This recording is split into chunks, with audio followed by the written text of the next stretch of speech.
سبحانك لا علم لنا إلا ما علمتنا إنك أنت العليم الحكيم لا حول ولا قوة إلا بالله العلي العظيم رب اشرح لي صدري ويسر لي أمري واحلل عقدة من لساني يفقهوا قولي آمين. قال الله تعالى ألا إن أولياء الله لا خوف عليهم ولا هم يحزنون الذين آمنوا وكانوا يتقون لهم البشرى في الحياة الدنيا وفي الآخرة لا تبديل لكلمات الله ذلك هو الفوز العظيم. وقال النبي صلى الله عليه وسلم من عادى لي وليا فقد آذنته بالحرب. وقال صلى الله عليه وسلم من أحب قوما حشر معهم حشرنا الله في عباده في زمرة عباده الصالحين. قال المؤلف رحمه الله ونفعنا به والبذرين آمين. أحمد man istafa min ibadihi man syaa bil wilayah, yakni aku memuji akan Allah Subhanahu wa taala yang maha terpuji yang telah memilih ia dari segala hambanya akan orang yang dikehendakinya dengan dijadikan sebagai waliullah. Wa khassasahu bihamli asrarihi, Allah menentukan akan dia untuk membawa rahasia beliau, rahasia Tuhan. Wa jazabahu minhu ila bisabiqil inayah, dan Allah menghampirkan akan wali tersebut dari Allah kepada Allah dengan sebab terdahulu pertolongannya.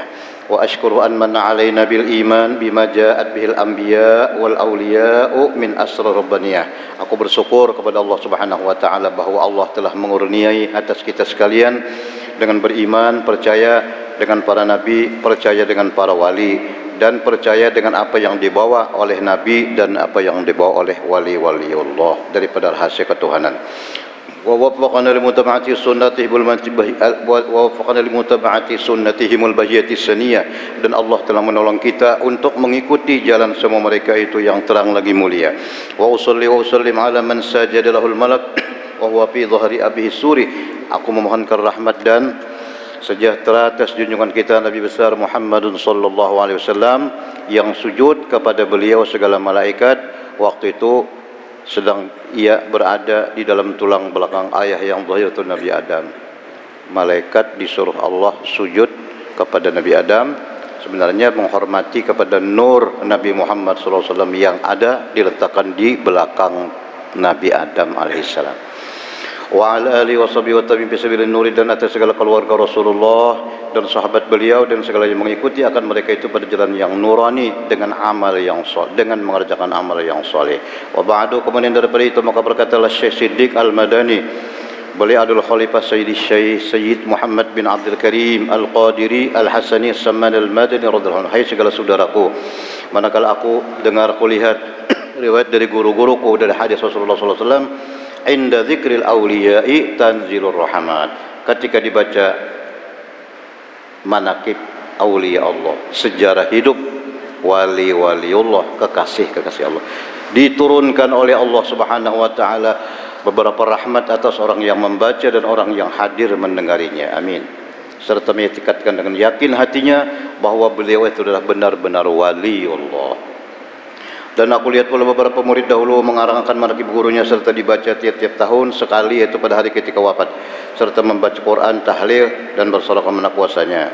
Tetapi hendaklah bersama-sama dengan orang banyak. Maka tatkala aku dengan yang demikian itu, sukalah hatiku seperti demikian, dan aku himpun akan setengah karamah guruku, yaitu Sayyidi Syekh Muhammad bin Abdul Karim As-Samman Al-Madani radhiyallahu anhu. Beliau adalah ahlus syariah wat tariqah wal haqiqah, ahli syariat, ahli tariqat dan hakikat. Syariat, tariqat, hakikat. Apa itu syariat? Imam Sawi mengatakan as-syariat al-ahkamul lati syara'aha Rasulullah. Syariat itu segala hukum-hukum yang disyariatkan, yang dibawa oleh Nabi Muhammad sallallahu alaihi wasallam, seperti wajib, mengerjakan segala kewajiban, meninggalkan segala yang diharamkan, itu termasuk namanya syariat. Adapun tariqat, nah tariqat itu al-amal, menggawi nang wajib, nang harus, meninggal nang dilarang, itu termasuk daripada tariqat ngarannya. Dan tujuannya adalah hakikat, nah menuju ridha Allah Subhanahu wa taala. Beliau kutub dalam negeri Madinatul Rasul, wali dalam negeri Madinah. Adalah tabiatnya radhiyallahu anhu kasih sayang kepada orang yang talibul ilmi, kasih sayang kepada orang yang menuntut ilmu dan kepada orang-orang yang alim dan kepada orang yang soleh. Kenapa beliau kasih kepada orang yang menuntut ilmu? Karena orang yang menuntut ilmu itu disebut Habibullah, kekasih Allah. Nabi bersabda, Abdul amal al-wajhati salah satun, amal nang paling abdul di atas bumi ini 3 aja. Amalan gawian nang paling abdul. Pertama, tolabul ilmi, menuntut ilmu, itu yang paling abdul. Nah, kita menuntut ilmu baik siang malam atau seminggu sekali, terserah. Di mana-mana tempat menuntut ilmu itu abdulul amal, seabdul amal di atas permukaan. Wal jihad, dan yang kedua berjihad. Wal kasbu minal halal, yang ketiga mencari yang halal. Itu 3 macam gawian yang paling mulia. Fatalibul ilmi habibullah. Tetalnya orang menuntut ilmu itu habibullah, kekasih Allah. Makanya Syekh Seman cinta kepada orang menuntut ilmu, karena orang menuntut ilmu itu kekasih Allah. Mencintai orang yang dicintai Allah, hukumnya sama mencintai Allah. Wal mujahid waliullah, wal kasib minal halal karim ala Allah. Adapun orang yang berjihad di sabilillah, itu wali, kekasih Tuhan, dia waliullah. Dan orang yang berusaha mencari halal, karim, mulia di sisi Allah. Itu Syekh Seman. Dan beliau suka kepada orang fakir miskin dengan membantu beliau. Dan pula berkhidmat kepada orang yang datang berziarah ke makam Rasulullah sallallahu alaihi wasallam. Ballaghana Allah ziaratahu. Amin. Mudah-mudahan kita disampaikan ziarah ke makam Rasulullah sallallahu alaihi wasallam. Amin. Baik yang datang itu orang-orang alim, orang saleh atau orang biasa, orang awam. Dan lagi pula Syekh Muhammad bin Abdul Karim As-Samman Al-Madani sangat memuliakan ibu bapa beliau, mengekalkan musyahadatul wujud, muraqabah, ibadah hingga meninggalkan daripada adat. Dan beliau tiada tidur pada ketika malam hari melainkan sedikit jua. Nah, istilahnya wali Allah, malam kada banyak guring lah, sedikit aja. Karena macam kita dah, malam guring, siang tidur. Ya, tapi ya ada kalau bisa 5 malam ini nah. Kalau bisa banyak dibangun pada guring. Apa? Dalam sahabat disebutkan dalam hadis Rasulullah sallallahu alaihi wasallam bersabda, "Man ahyal layaliyal khamsa wajabat lahul jannah." Barang siapa menghidupi malam-malam yang 5, wajib baginya surga, pasti masuk surga. Nah, malam 5 malam dalam setahun. Malam apa? Lailatul Tarwiyah. Pertama malam Tarwiyah. Malam Tarwiyah. Tarwiyah itu tanggal 8 bulan Zulhijjah. Malam apa kan Nenek? Malam ini malam 6, 5. Malam esok Jumat malam apa? 6, Ahad 7. Malam Ahad lah, malam Ahad. Nah, malam Tarwiyah malam 8 Zulhijjah, menghidupi malam. Walailatul Arafah, yang kedua malam Arafah, malam esoknya malam 9, malam Senin. Walailatul Nahri, yang ketiga malam Nahar, malam hari raya. Nah, ini betitir nih, 8, 9, 10 han. Walailatul Fitri, nang keempat malam Idul Fitri, kena lawas lagi. Nah, dan yang kelima Lailatul Nisfi min Sya'ban, malam nisfu Sya'ban. Nah, ujar Nabi kita, siapa menghidupi nang 5 malam itu, wajabat lahul jannah, wajib baginya surga. Apa maksud menghidupi? Ujar ulama menjawab, maksud menghidupi itu banyak bangun pada guring. Banyak bangun pada guring, dan bangunnya beribadat. Kada bercatur, kada beribadat. Barang aja tasbih kah. Nah, apakah dibaca? Anak banyak. Sekurang-kurang menghidupi sembahyang isya berjamaah dan berniat subuh berjamaah juga pulang kena. Lah, itu sekurang-kurangnya. Karena orang sembahyang isya berjamaah, man shallal isya, qala sallallahu alaihi wasallam, man shallal isya bijamaatin, barang siapa sembahyang isya berjamaah, maka nama qama nisfal lail, itu sama setengah malam. dan man salat subah, siapa sembahyang subuh berjamaah, maka nama qama lailahu kullahu, sama semalaman. Nah, mudahan kita kawal, amin.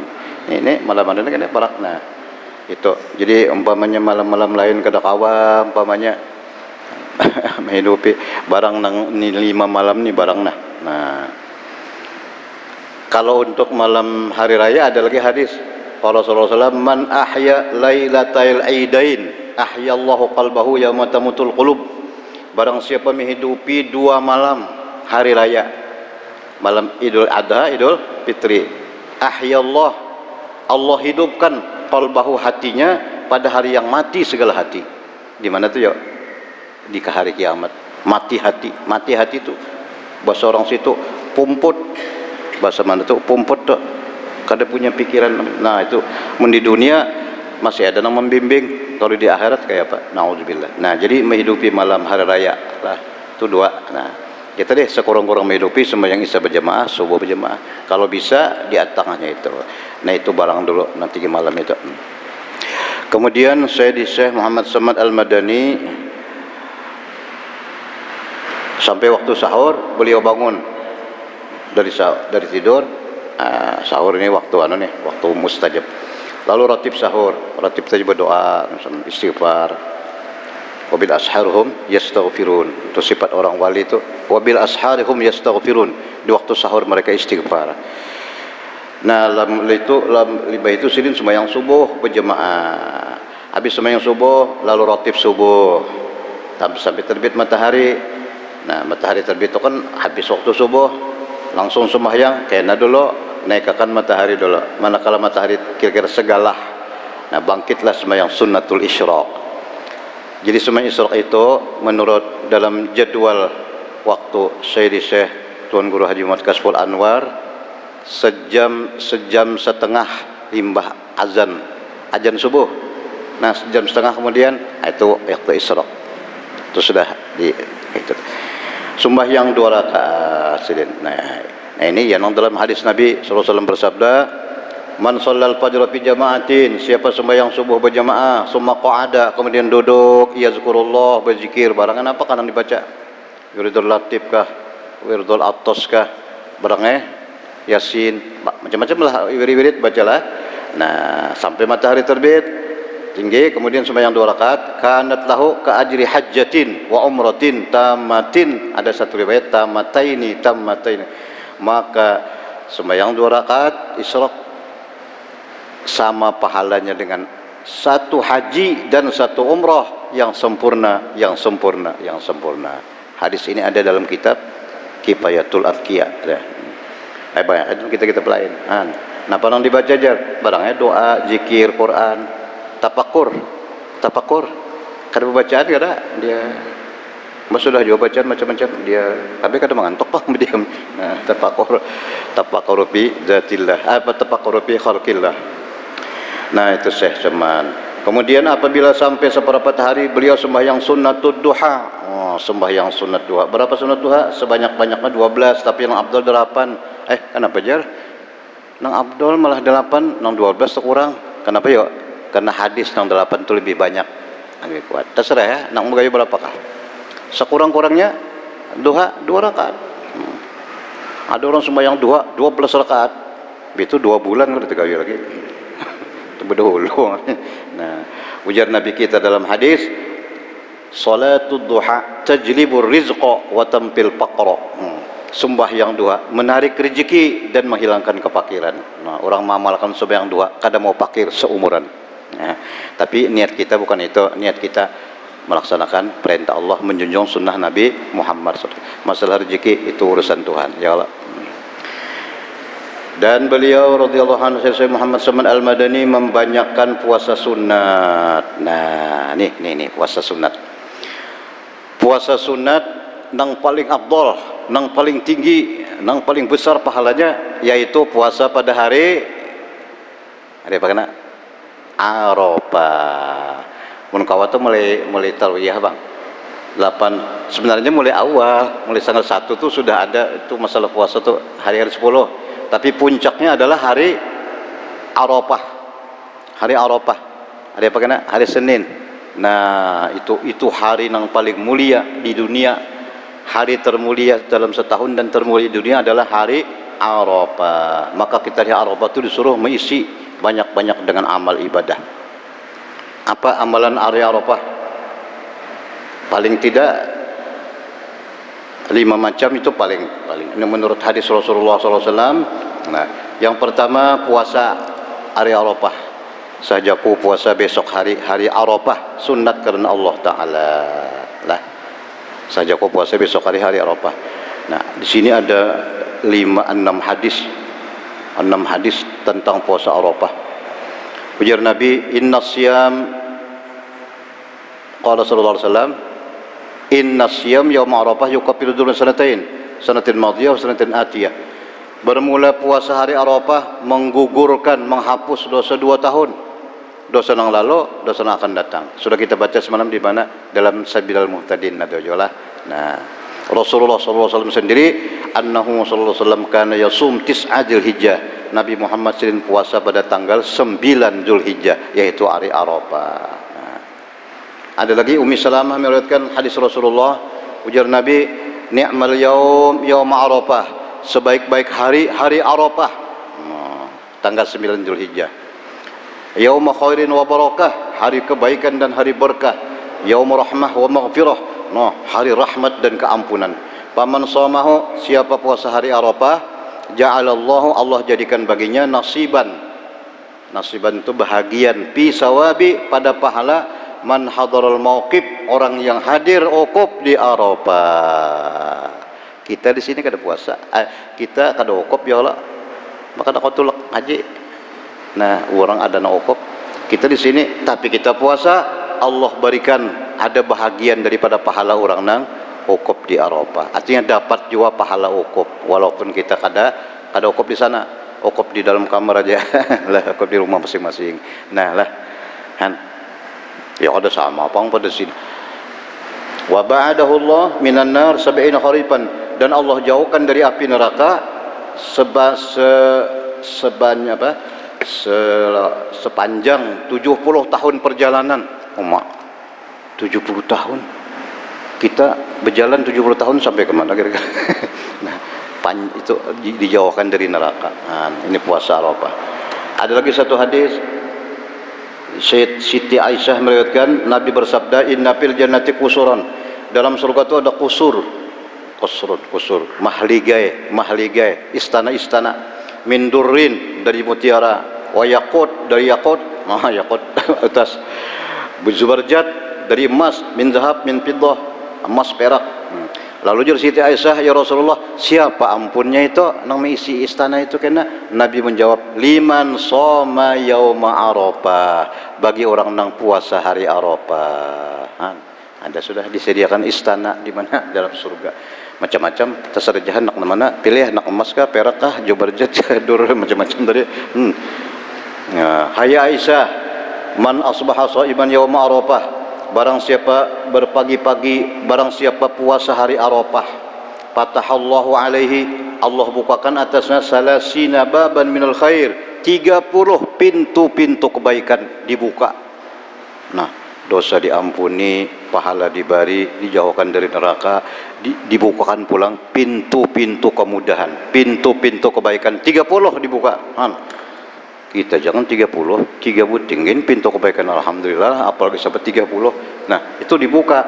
Kemudian wa aghlaqa, Allah tutup baginya salasina baban minasyarri, 30 pintu kejahatan, 30 pintu kejahatan ditutup.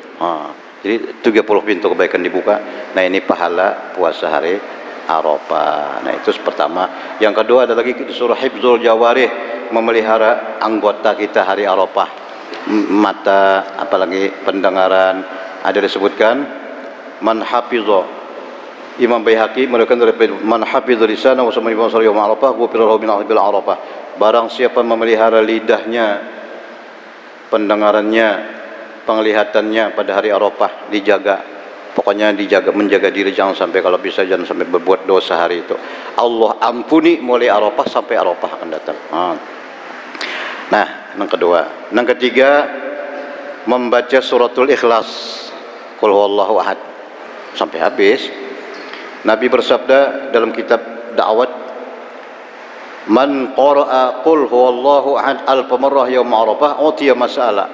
Barang siapa membaca suratul Ikhlas, Bismillahirrahmanirrahim, qul huwallahu, Bismillahirrahmanirrahim, qul huwallahu ahad Allahus samad lam yalid wa lam yulad wa lam yakul lahu kufuwan ahad, 1000 kali pada hari Arafah. 1000, banyak pang ini lah, 3 jam tonton aja bang. U'tiya ma sa'ala, apapun yang dipintanya Allah berikan. U'tiya, diberikan apa yang dipintanya. Jadi kalau bisa baca berdahulu kalau Allah itu 5 subuh kah? Boleh. Nak langsung bersubuh bisa. Atau ada juga 5 zuhur. Zuhur sampai ke asar. Nah, habis itu 1000 kali. Bujur-bujur pak membacanya, jangan anulah pas-pas hurufnya. Nah, kemudian yang ketiga, al-iksar minat tahlil wa tasbih wa takbir, membaca la ilaha illallah wahdahu la syarikalah lahul mulku wa lahul hamdu yuhyi wa yumiitu wa huwa ala kulli syai'in qadir. Berapa kali? Sakurang-kurangnya 10. Kalau kan bisa 100. Nah, kalau di bubuhan nang ukop di Arafah tu bisa beribu-ribu membaca tu lah. Nah, itu dah. Subhanallah, la ilaha illallah wahdahu la syarikalah lahul mulku wa lahul hamdu yuhyi wa yumiitu wa huwa ala kulli syai'in qadir. 100 kali. Nah, itu yang ketiga.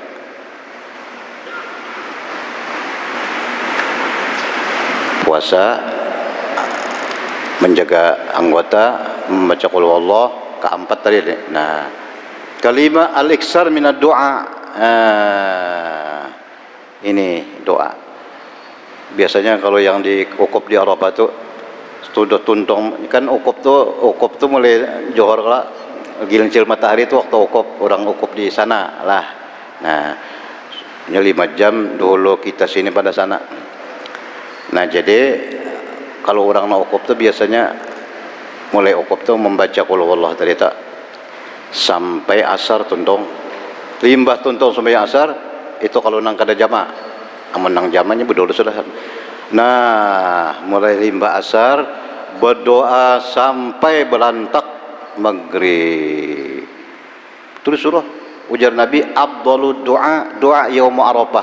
Seabdol doa yaitu doa yang dipanjatkan pada hari Arafah. Itu doa yang paling afdol. Apalagi di tempatnya, harinya aja dulu. Nah, jadi kalau bisa hari itu limbah asar.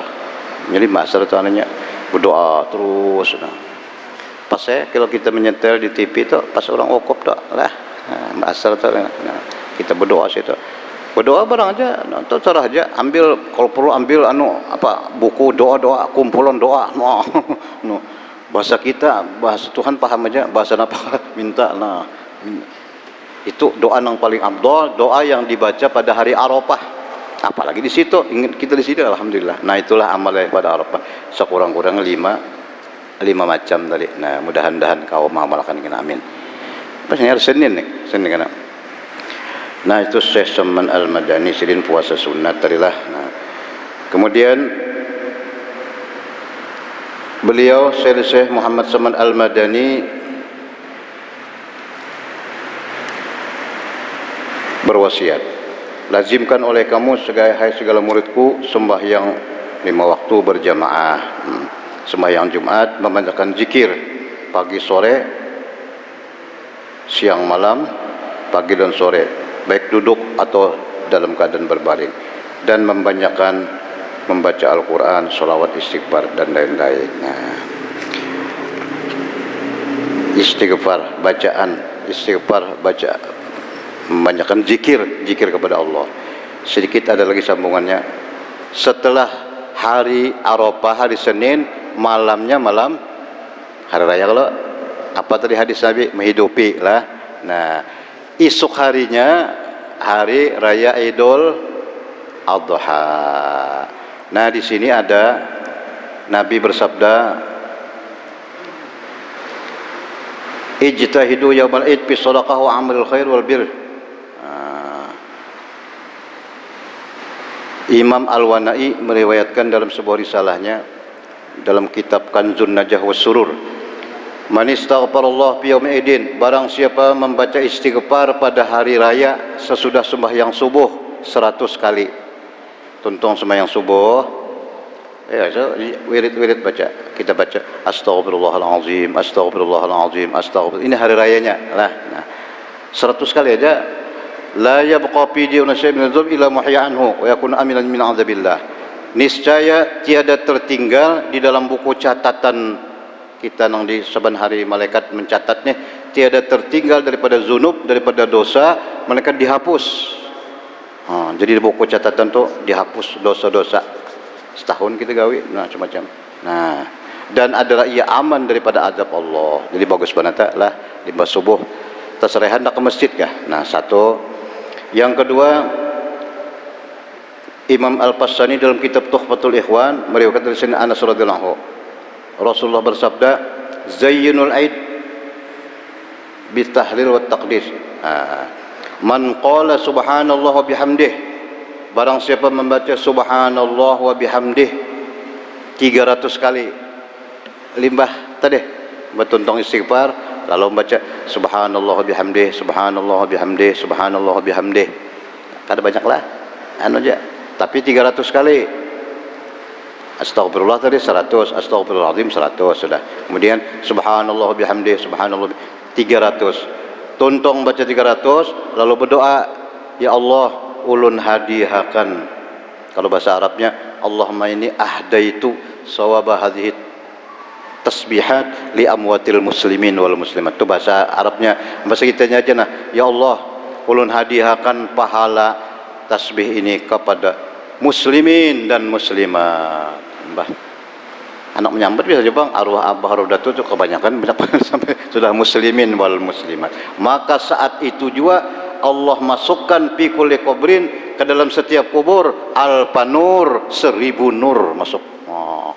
Tuhan masukkan ke kubur-kubur tadi. Dan inya kena lamun meninggal Allah masukkan juga ke dalam kuburnya beribu-ribu nur. Ujar Imam Juhri, qol anasun, nah habis itu dua penting. Nang ketiga, ini 3 macam nih. Nah, nang ketiga ini terpanjang sedikit. Sayyidina Anas meriwayatkan, man qala, siapa membaca pada tiap hari raya habis subuh aja, hendak ke masjid atau di masjid sambil menunggu waktu, la ilaha illallah wahdahu la syarikalah, lahul mulku wa lahul hamdu yuhyi wa yumiitu wa huwa hayyun la yamut. Bertambahlah la ilaha illallah wahdahu la syarikalah, lahul mulku wa lahul hamdu yuhyi wa yumiitu wa huwa hayyun la yamut. Bertambah biadihil khair wa huwa ala kulli syai'in qadir. Berapa kali? 400 kali. Nah, ini nang banyak banget. Ini bisa kada sampat encak nih. Kadang-kadang 200 saja sudah masirah lah kada sampat.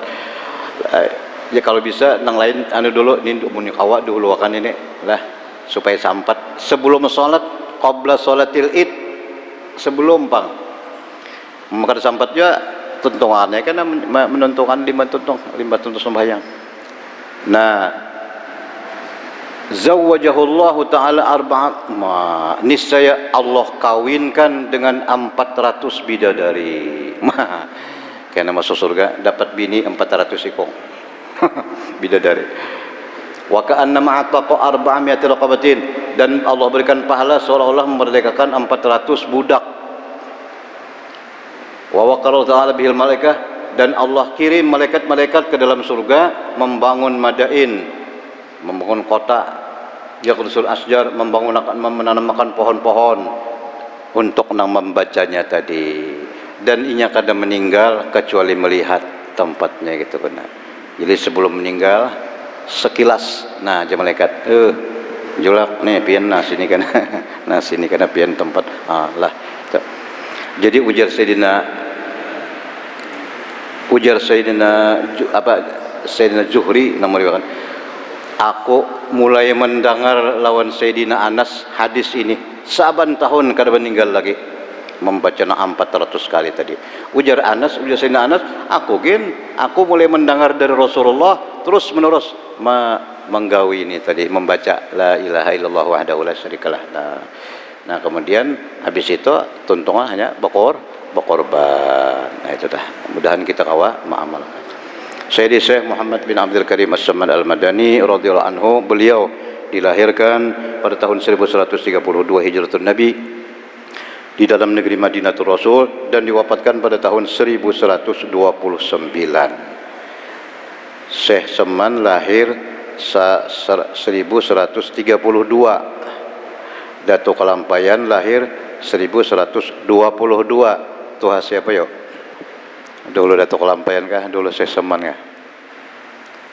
Dulu Datuk Kelampayan 10 tahun. Dulu Datuk Kelampayan. Tapi Datuk Kelampayan berguru lawan Sidin di Madinah dan membawa tarekat Syekh Seman. Nah, dan beliau meninggal tahun 1187. Umur Syekh Seman 57 tahun. Umur Sidin 50. Datuk Kelampayan umur Sidin 100. Banyak 100 ya. Nah, dimakamkan di Baqi berhampiran dengan kubur segala isi Rasulullah SAW.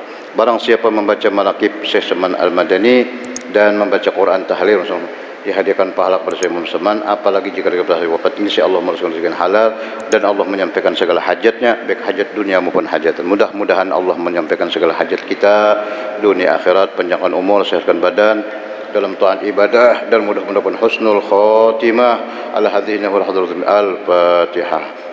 Bismillahirrahmanirrahim. Rabbil alamin arrahmanir rahim maliki yaumiddin. Iyyaka na'budu wa iyyaka nasta'in ihdinas siratal mustaqim siratal ladzina an'amta 'alaihim ghairil maghdubi 'alaihim waladdallin. Ya Allah ya Rahman jud lana bil aman bil wali qutbil akwan al habibus saman ya Allah